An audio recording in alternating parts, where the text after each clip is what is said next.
안녕하세요. 책 읽는 토끼 작가 신경진입니다. 오늘은 주말이 시작되는 금요일입니다. 그래서 좀 더 즐거운 걸 해볼까 고민을 하다가 책을 골랐습니다. 줄리안 반스의 웃으면서 죽음을 이야기하는 방법이네요. 죽음에 대한 이야기입니다. 유쾌한 이야기를 한다고 하다가 죽음을 이야기한다? 그런데 앞에 이야기가 좀 있죠? 웃으면서 수식어가 죽음에 대해서 줄리안 반스 특유의 위트가 있는 그런 에세이입니다. 줄리안 반스의 죽음에 대한 가장 솔직한 에세이, 이렇게 출판사에서는 이야기하고 있네요. 자, 본격적으로 좀 들어가 보겠습니다.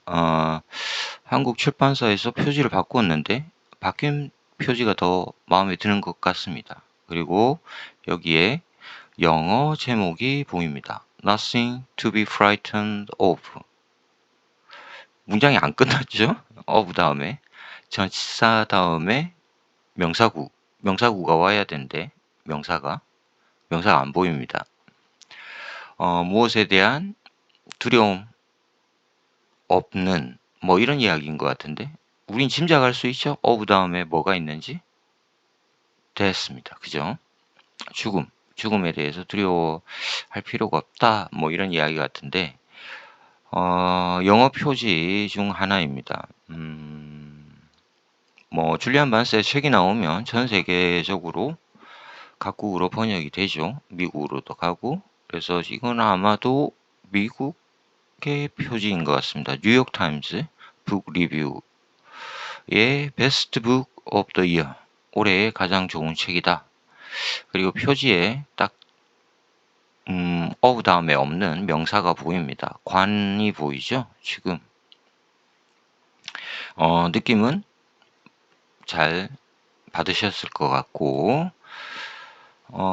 본문에 들어가기 전에 지금 사진 속에 등장하신 젊은 아티스트, 한 70년대 데뷔를 했을 때 사진입니다. 누군 것 같습니까? 바보 같은 질문이죠? 위에 제목이 있는데 이 아티스트의 이름이 있죠? 데이비드 호큰입니다. 오늘 이 에세이, 줄리안 반스의 에세이와 함께 데이비드 호크니의 그림들을 밑에 장식으로 썼다. 알아두시고요.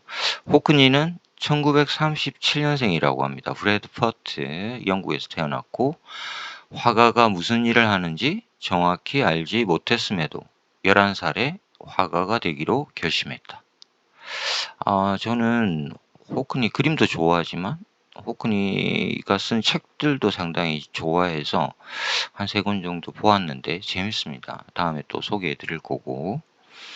11살에 자신이 무엇을 할 것인지 결정을 했다? 이건 정말 쉽지 않은 일이죠.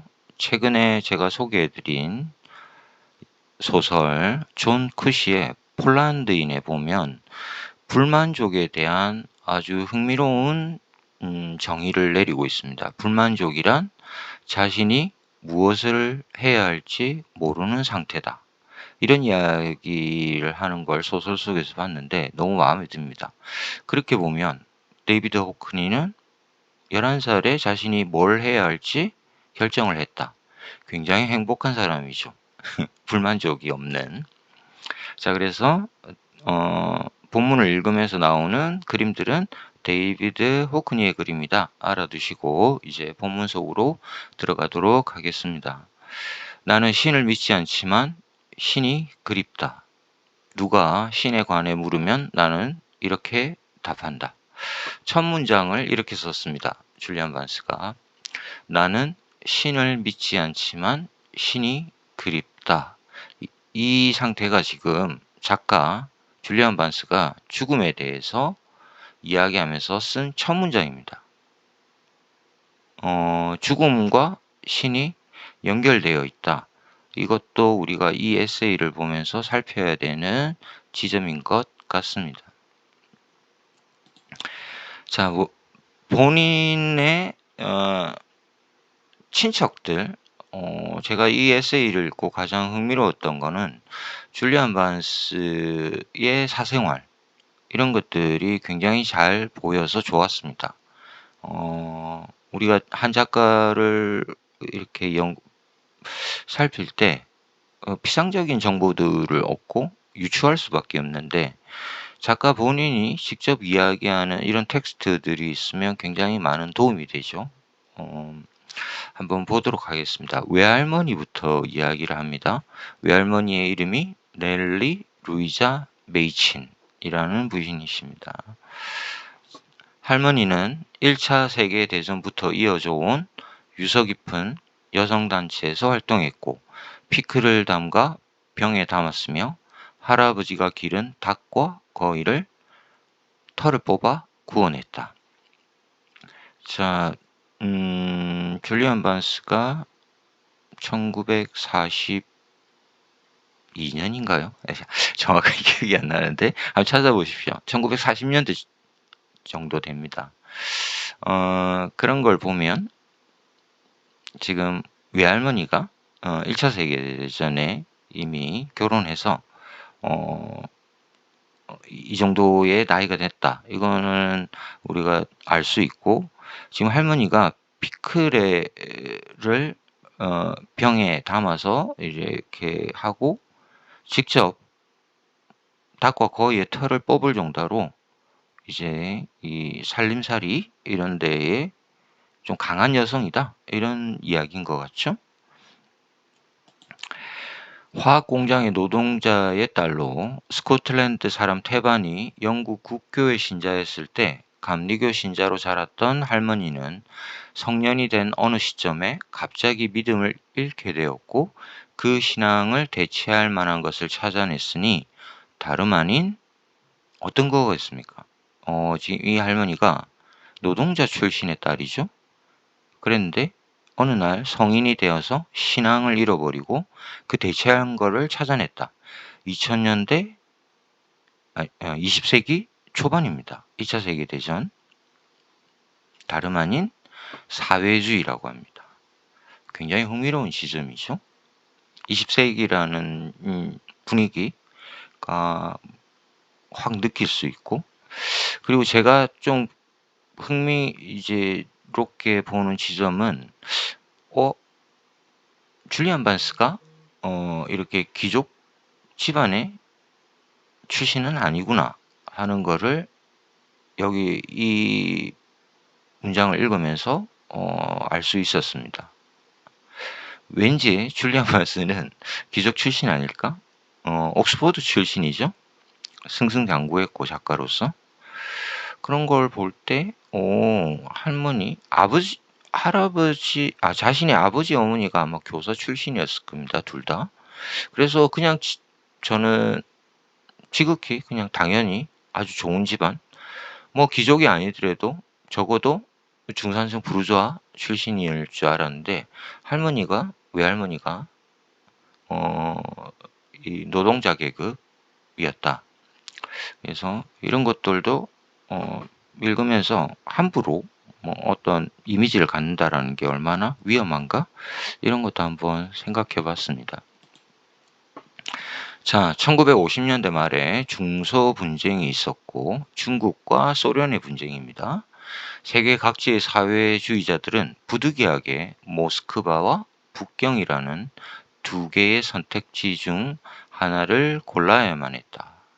그래서 중국과 소련이 대립했을 때, 스탈린이 끝나고 후르시초프인가요? 아무튼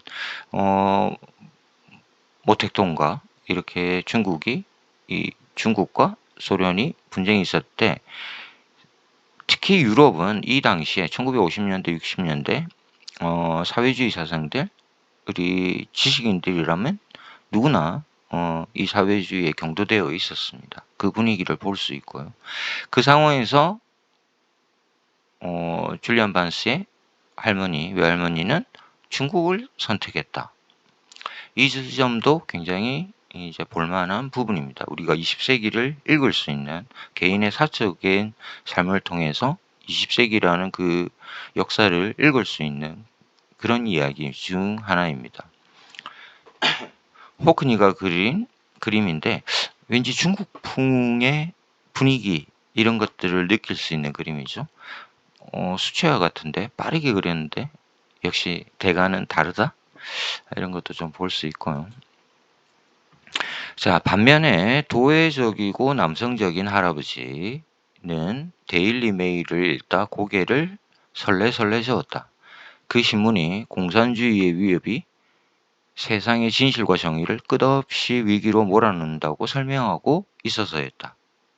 자, 할머니가 사회주의자가 되었고 중국 특히 마오주의 이런 것에 이제 관심을 쏟고 있는 반면 할아버지는 데일리 메일을 읽었다.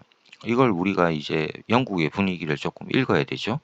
그 시각, 같은 시각, 상대적으로 더 푹신하고 여성적인 빨간 의자, 안락의자에 앉은 할머니는 데일리 워커를 읽으며 혀를 쯧쯧 찼는데 신문에 자본주의와 제국주의가 새롭게 열린 세상의 진실과 정의를 끝없는 위기에 몰아넣는다고 써 있었기 때문이다.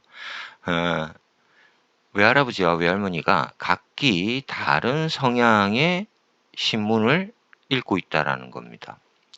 한번 보시죠. 데일리 메일과 데일리 워커.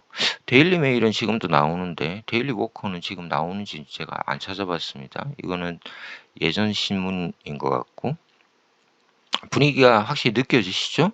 할아버지가 보수적인 신문을 읽고 있고 상대적으로 할머니는 지금 진보적인 사회주의 사상들이 들어있는 신문을 읽고 있다. 자, 두 사람의 일기를 비교해 줍니다. 반스가 할아버지가 쓴 일기입니다. 금요일 정원에서 일했다. 감자를 심었다. 자, 그 일기에 할머니가 이렇게 씁니다. 할머니, 헛소리는 하루 종일 비가 내렸다. 비가 너무 많이 와서 정원에서 일할 수 없었다. 이거 무슨 이야기를 하는 건지 좀 정확하게 애매한데 할머니 말이 맞다라는 이야기 같습니다. 할아버지는 뭔가 자신의 몽상 속에서 뭔가 이런 걸 하는 사람처럼 보여지고 할머니가 훨씬 현실을 리얼하게 이렇게 바라보는 분으로 이렇게 지금 반스가 소개하는 것 같습니다. 자, 어렸을 때 입에 담아서는 안 되는 이야깃거리가 3개 있었다. 셋 다 전통적으로 금기시되는 주제였으니 바로 정치, 종교, 성이었다. 이런 사안들에 관해 견해를 주고받았을 때 어머니는 정치적으로 진정한 파란색이었다. 이 이야기는 읽으면서 우리가 이제 독자들이 이제 희미하게 웃음을 지을 수 있는 그런 부분들이죠. 우리도 이제 8월이 끝나가고 곧 9월이 와서 추석이 될 텐데 추석이 되면 명절이 되면 가족들, 친척들이 한자리에 모이게 되죠. 거기서 해야 되지 않은 이야기가 3개를 떠올리면 정치, 종교, 성 이런 건 이야기해서는 안 됩니다. 특히 가족들 사이에서는 이거 끝장나죠. 이런 이야기들을 하고 있고 마지막 부분 한번 보십시오. 어머니는 정치적으로 진정한 파란색이었다. 이거 헷갈리시죠? 이거는 영국의 정치 상황, 영국인이 아니면 잘 모르는 그런 부분입니다. 그래서 제가 찾아봤습니다. 어머니는 정치적으로 진정한 파란색이었다.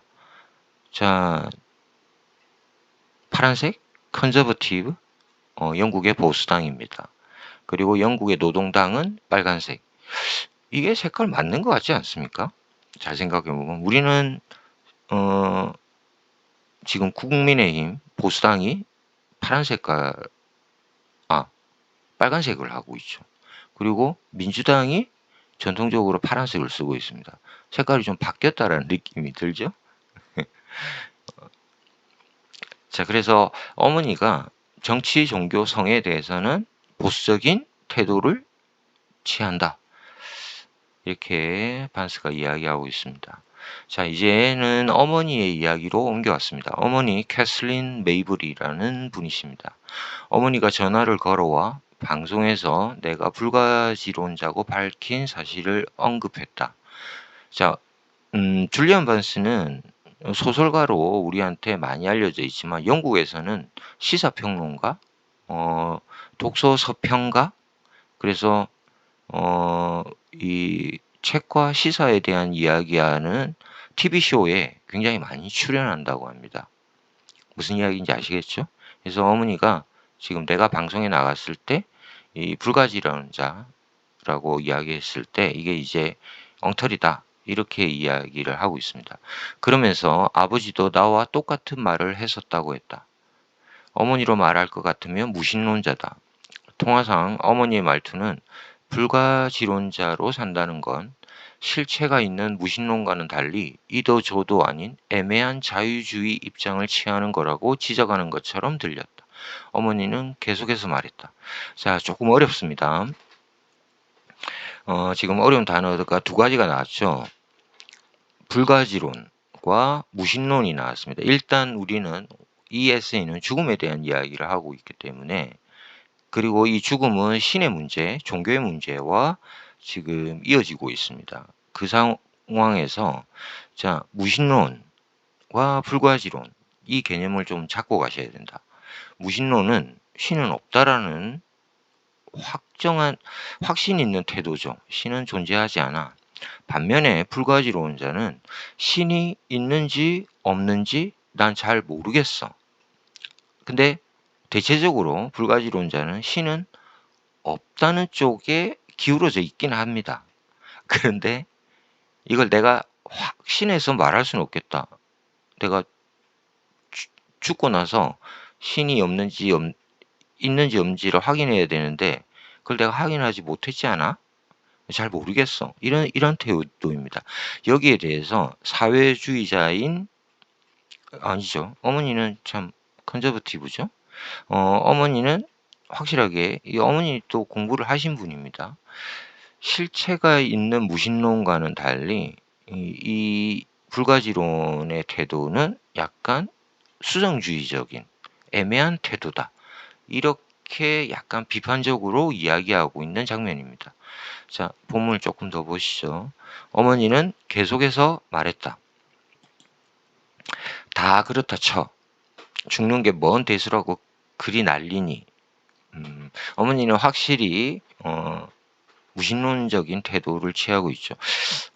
앞장에 어머니가 종교와 정치와 신에 대해서 파란 색깔 보수적인 태도를 취한다고 하면서 이 죽음에 대해서 들어와서는 대단히 확신 있는 태도를 보이는 게 또 여기서 우리가 좀 주목해서 볼 부분입니다. 사람은 좀 모순적입니다. 줄리안 반스의 글은 우리가 읽을 때 좀 조심해야 될 게 이 모순적인 이야기를 굉장히 유머러스하게 표현합니다. 그래서 이 뉘앙스를 파악하지 못하고 텍스트를 읽으면 약간 헤맬 수 있다. 자, 보시죠.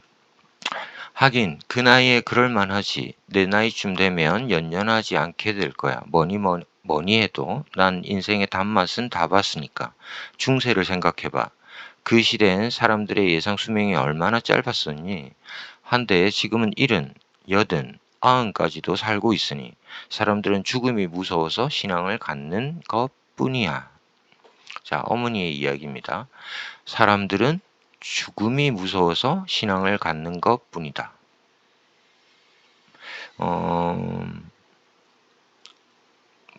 이 단순한 이야기에 할 이야기가 많은데 제가 오늘 뭐 길게 제 생각을 말하지는 않겠습니다. 자, 요 부분을 한번 보시고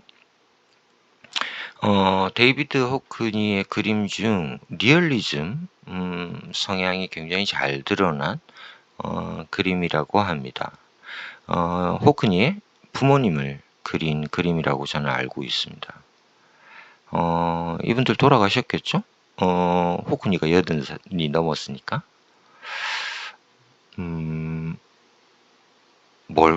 뭔가 이제 재밌게 지금 반스의 예, 톡톡 튀는 문장들을 읽고는 있지만 사실은 죽음이라는 아주 큰 주제를 다루고 있어서 사실은 또 읽어가면서 굉장히 무거운 생각이 들기도 하는 에세이입니다.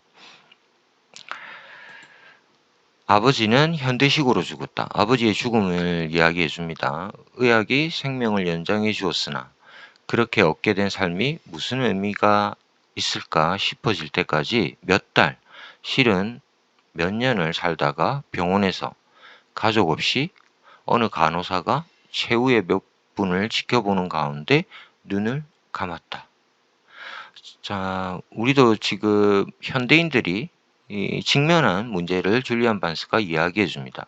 의학의 발달로 우리는 죽음을 사실은 많이 연장할 수 있다.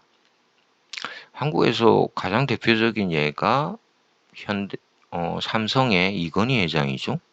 몇 년을 누워서 병실에서 보낸지 모릅니다. 그죠? 굉장히 긴 시간. 그런 삶이 뭘까? 우리는 지금 고민할 수밖에 없는 지점에 왔습니다. 이 이야기는 곧 어떻게 이어지겠습니까? 생명 연장?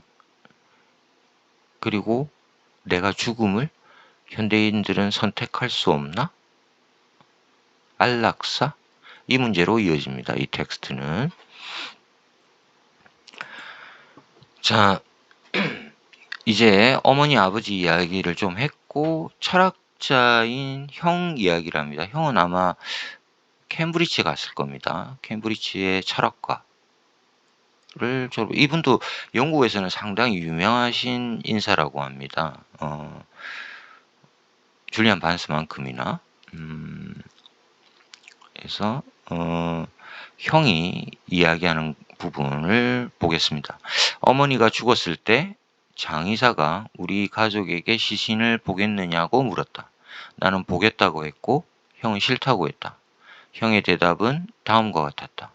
미쳤어? 됐어. 그런 문제라면 난 플라톤 편이야.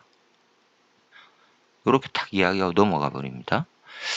자, 아버지가 생명 연장 끝에 돌아가셨고 어머니도 결국은 사망하셨습니다. 돌아가셨고 줄리안 반스도 지금 70 넘었으니까요. 형의 대답이 이제 우리를 혼란에 데리고 가죠. 어머니 시신 안 보겠다. 그러면서 미쳤어? 됐어. 그런 문제라면 난 플라톤 편이야. 철학자다운 이야기죠. 이 이야기를 줄리안 반스는 알아듣습니다. 왜? 줄리안 반스도 대단히 똑똑한 작가잖아요. 자, 우리는 못 알아듣죠. 그런 지점들이 있다. 이 텍스트를 읽을 때. 플라톤 편이야. 플라톤은 역시 형이상학, 관념론, 이데아 이런 부분들을 떠올리셔야 되죠. 제가 생각할 때는 이런 이야기 같습니다. 사후세계 그러니까 엄마가 죽었는데 죽음으로 해서 모든 게 끝난 게 아니다. 어머니는 어쩌면 플라톤이 이야기하는 이데아의 세계로 갔을지도 모르겠다. 그러니까 뭐 굳이 우리가 이렇게 슬퍼해야겠나? 시신을 본다라는 것은 굉장히 리얼한 거죠. 사실적인 것. 형이상학적인 것과는 다른 것입니다. 그래서 핑계죠. 약간 슬픔을 뭐 피하려는. 그러면서 이 철학자 형이 플라톤을 이야기하면서 어머니 시신을 보지 않겠다. 플라톤의 철학이 고대 히랍 이 형이상학 관념론이 결국은 기독교 철학, 기독교가 들어오면서 자연스럽게 아우구스티누스를 통해서 플라톤 철학을 받아들였습니다. 상대적으로 아리스토텔레스의 실제적인 과학에 기반한 철학들은 뭉개는 거죠. 이게 장미의 이름에 잘 나와 있습니다. 제가 너무 긴 이야기를 해버렸는데 아무튼 플라톤 편이야라는 말, 이 뜻을 생각해 보는 거 재밌습니다. 플라톤이 뭐라고 했는데 고인의 시체를 반드시 봐야 하는 건 아니라고 했어. 자, 어머니는 죽음에 있어서 아버지보다 한 수 위임을 증명했다. 아버지는 일단 뇌졸중에 시달렸고 몇 년을 질질 끌며 쇠락해갔다. 반면에 어머니가 맨 처음 쓰러져 죽기까지의 과정은 아버지보다 효율적이었고 또 신속했다. 이 부분은 사실은 우리 현대인들이 이제 나이를 먹고 은퇴를 하고 노화의 과정을 밟고 결국은 죽음에 들어가겠죠. 여기에서 현대인들이 가장 원하는 것은 병원에서 몇 달, 심하게는 몇 년, 이렇게 생명을 연장하는 것에 대한 두려움이 있습니다. 현대인들은. 아파서 질병이 한꺼번에 탁 닥쳐서 금방 죽어버렸으면 좋겠다. 이거 누구나 원하는 거죠. 한국에서 이런 이야기 있지 않습니까? 고스톱을 치다가 경로당에서 광을 팔아놓고 꾸벅꾸벅 졸다가 죽는 것. 이게 가장 복된 죽음이다. 우리 이런 농담 하잖아요. 광 팔다가 죽고 싶다. 네, 그 이야기가 같습니다. 아버지도 82살에 죽었다. 어머니와 똑같이 나는 아버지의 죽음을 받아들이기가 더 힘들 거라고 늘 생각했다. 아버지를 더 사랑했고 어머니에겐 기껏해야 짜증 섞인 정을 느꼈을 뿐이니까. 정작 실상은 정반대였다. 여파가 덜할 거라고 예상했었던 어머니의 죽음은 더 복잡하고 더 위태롭게 다가왔다. 아버지의 죽음은 그냥 아버지가 죽은 것이었다. 하지만 어머니가 죽자 둘 다 죽은 것이 되었다. 저는 이 에세이에서 줄리안 반스 특유의 이 지적이고 이 감각적인 문장들을 재밌게 읽는 것보다 요 문장, 아주 솔직하게 이야기하는 부분, 솔직한 고백, 이 문장이 굉장히 마음에 꽂혔습니다.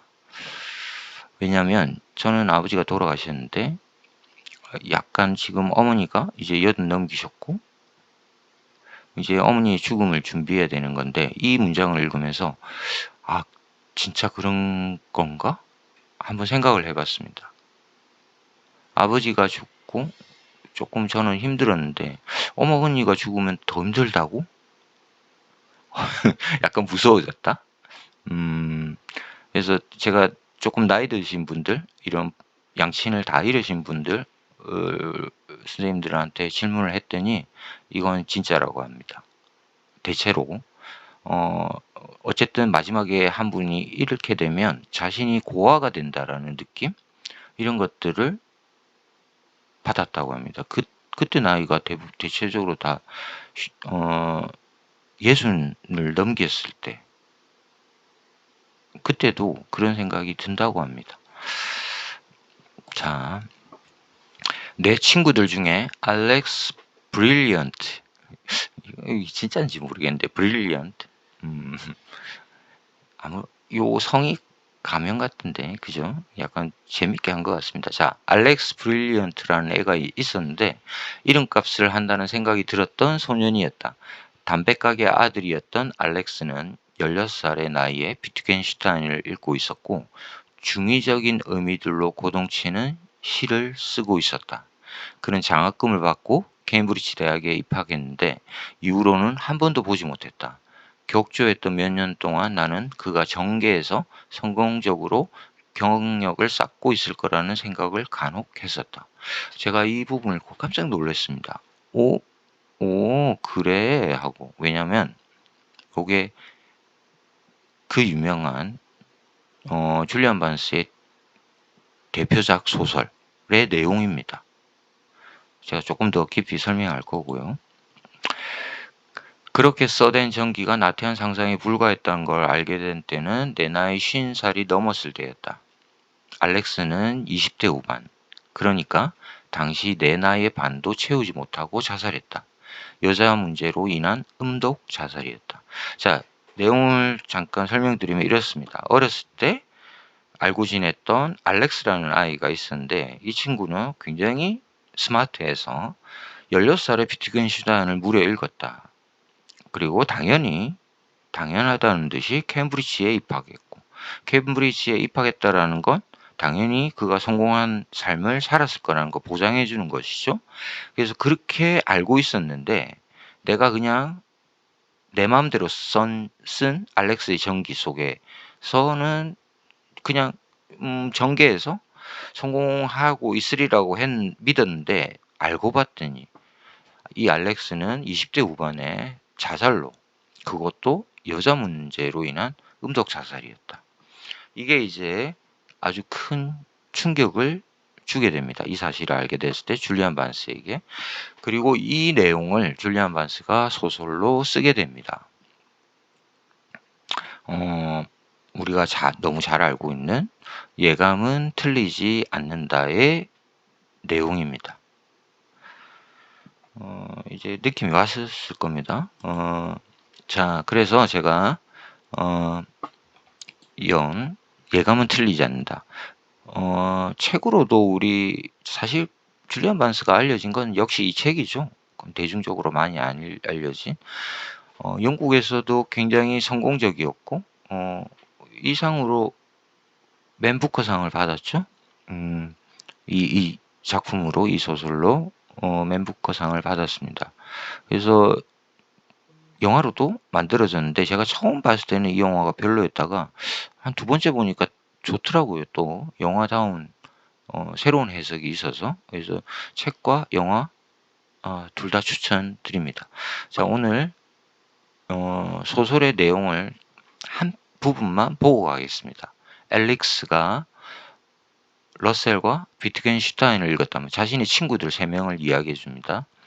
에이드리언은 까미와 니체를 읽었다.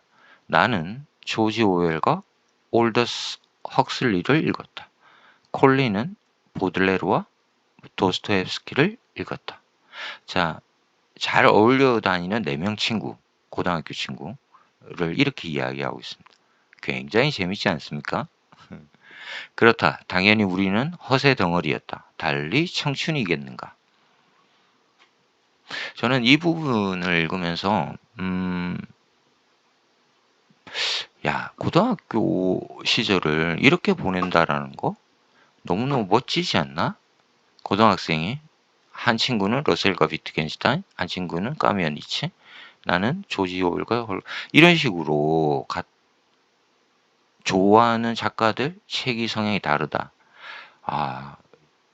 제가 요즘 오늘 금요일이니까 조금 제 이야기를 조금 하겠습니다.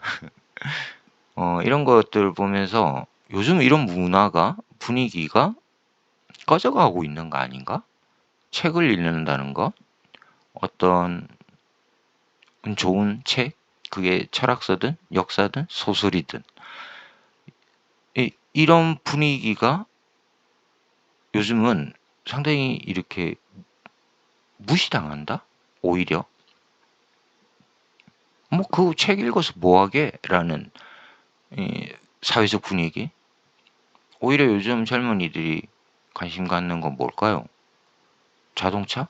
아파트? 패션? 아니면 팝문화? 그런 생각이 들게 하는 문장입니다.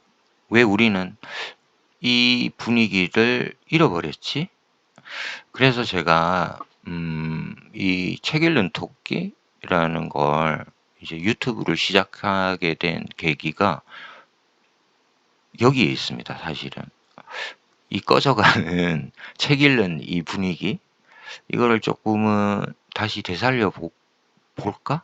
내가 조그만한 힘이라도 보태서 이 꺼져가는 불씨를 다시 한번 살려볼 수 있지 않을까? 그런데 힘을 보태야 되는 거 아니야? 독자들과 소통해야 되는 거 아니야? 이런 생각을 하게 돼서 유튜브를 하게 되었다.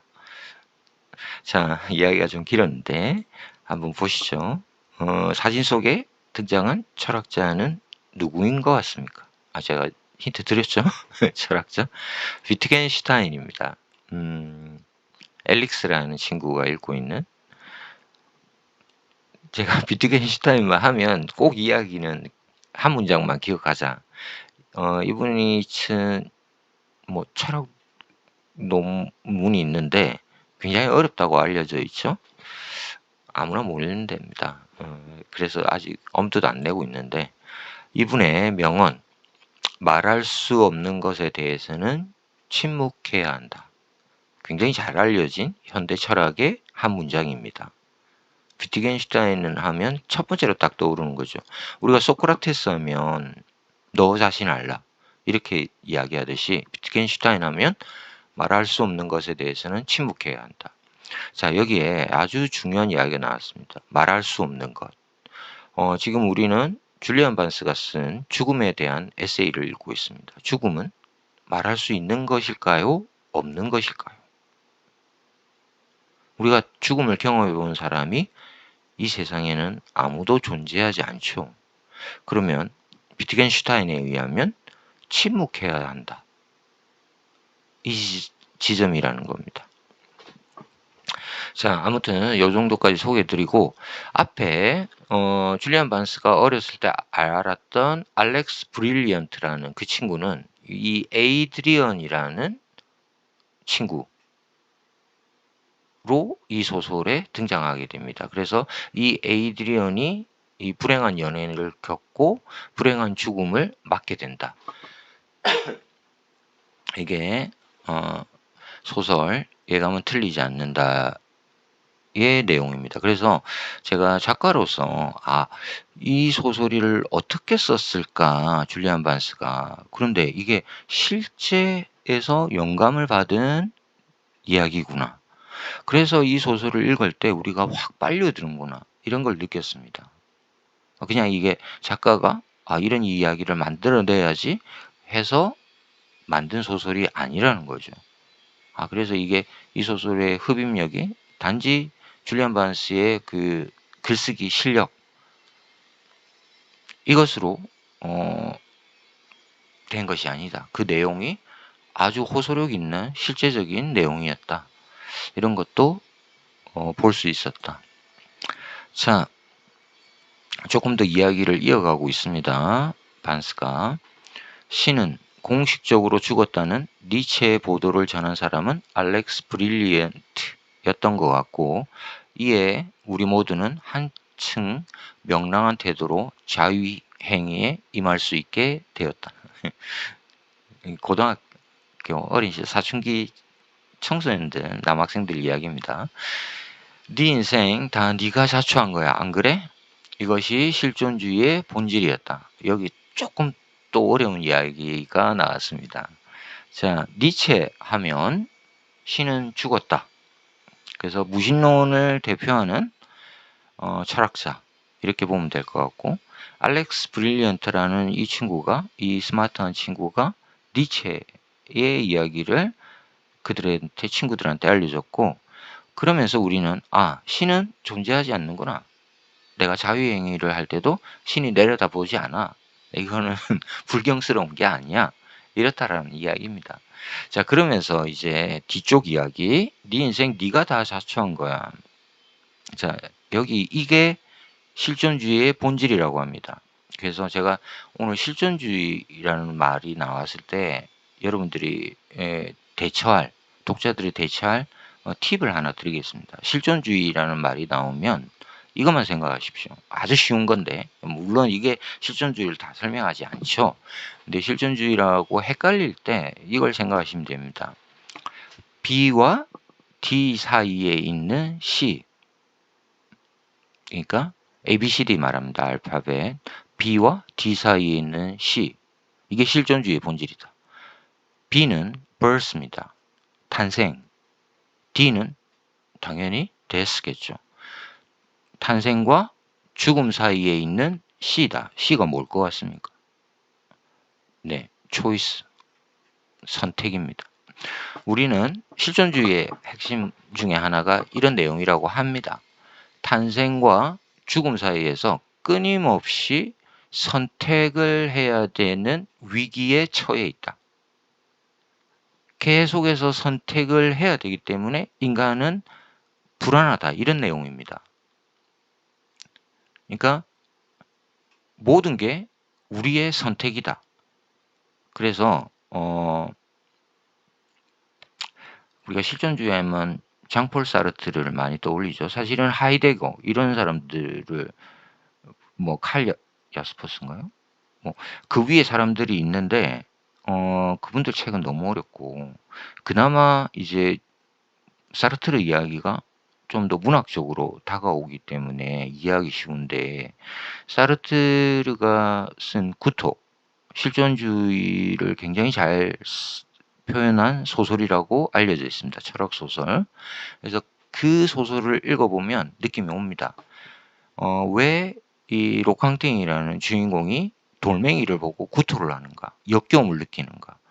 뭔가 계속해서 선택을 해야 된다라는 위기에 처해 있다. 너무 이야기가 길었는데 그래서 핵심은 이겁니다. 실존주의가 딱 등장하면 B와 D 사이에 있는 C다.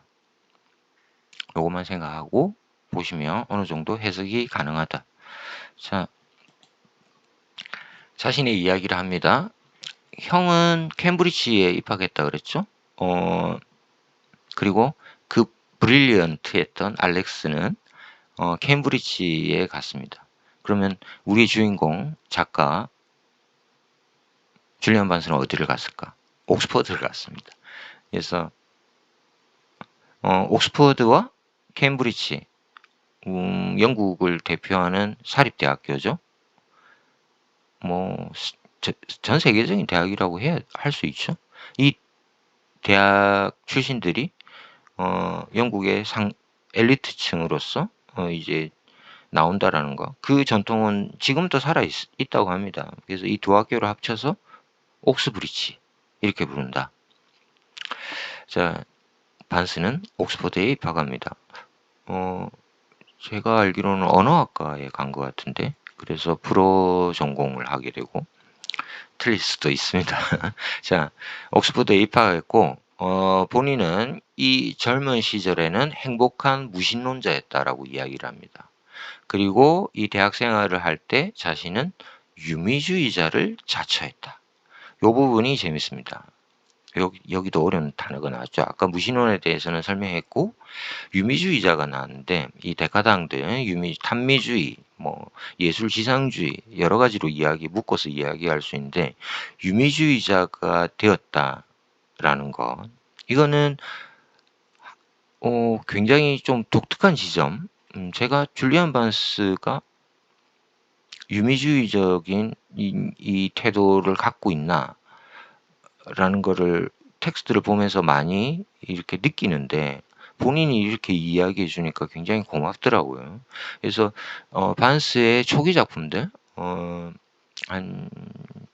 70년대, 80년대 나온 작품들, 그 실험주의 작품들을 보면 유미주의자적인 그런 태도들이 보입니다.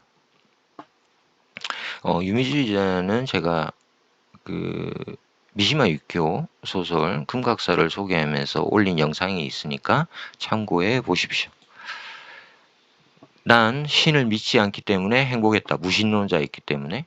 그때까지 성공적으로 하급을 밟아가고 있음에 행복했다. 거기까지가 행복한 전모였다. 난 숨기려 했던 불안감 때문에 기진맥진했다. 나는 지적으로 출중했는지 몰라도 사회적인 면에서, 정서적인 면에서, 성적인 면에서는 미숙했다. 굉장히 솔직한 고백을 하고 있습니다. 반스가. 제가 반스의 에세이를 한 4-5권?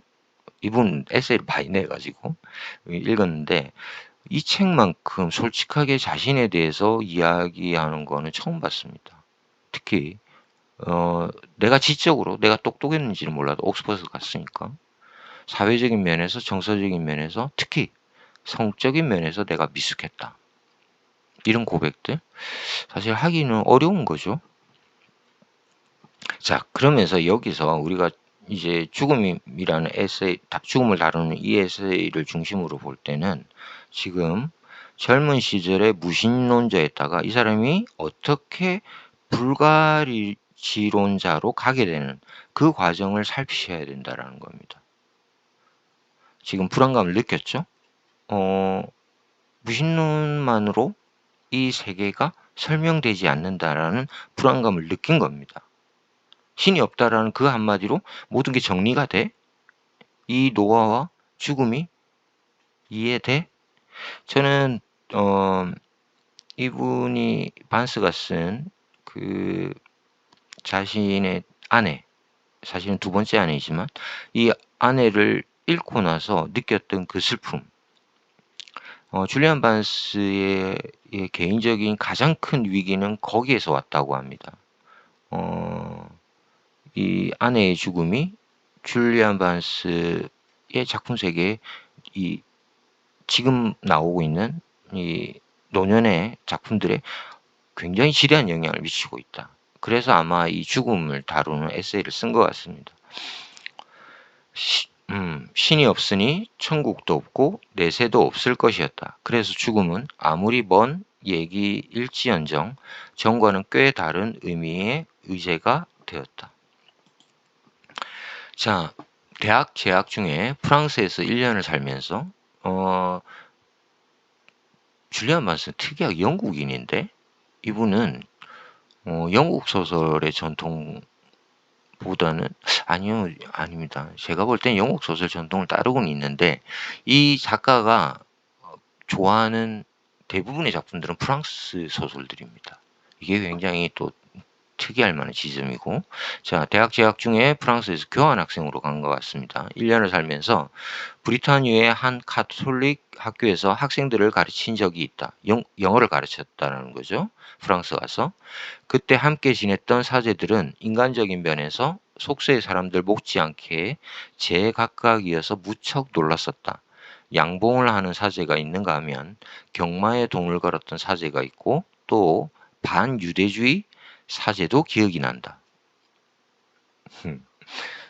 이제 나이를 먹으면서 점점 이 세계를 아주 구체적으로 알아간다는 이야기를 굉장히 재미있게 설명해 주고 있습니다.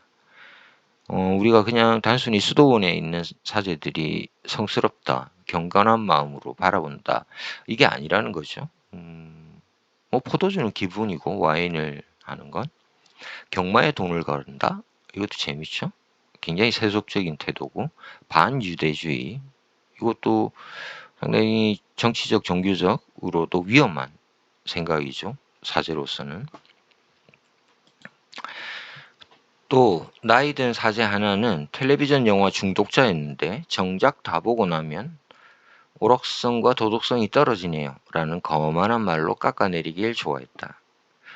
굉장히 유머러스한 이야기입니다. 사제가 텔레비전 영화를 보면서 오락성과 도덕성이 떨어진다, 이런 비평가적 태도, 이런 거는 이제 줄리안 반스가 직접 하는 직업이 비평가라고 그랬잖아요. 문화비평, TV에 나와서 이런 것들을 이야기하고 있습니다. 자, 이제 태도가 좀 바뀌는 그 순간이 왔죠. 무신론자에서 알렉스 브릴리언트를 통해서, 니체를 통해서 전수받았던 이 무신론은 점점 사라지게 됩니다. 힘을 잃게 되고 불가지론으로 가게 되는 거죠. 까짓 거 믿어버려. 손해볼 것 있어? 사제 이야기를 한 건 그런 겁니다. 이들은 신을 믿는 사람들인데 세속적인 보통의 사람들과 뭐가 다르지? 뭐 손해볼 거 있나? 종교를 믿는다고 해서?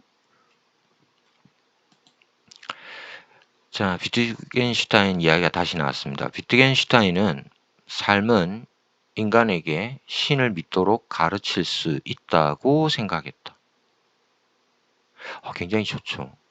우리가 살고 있는 이 인생이라는 건, 각 제각기의 각각의 삶이라는 것은 종교를 믿도록, 신을 믿도록 가르칠 수 있다라는 겁니다.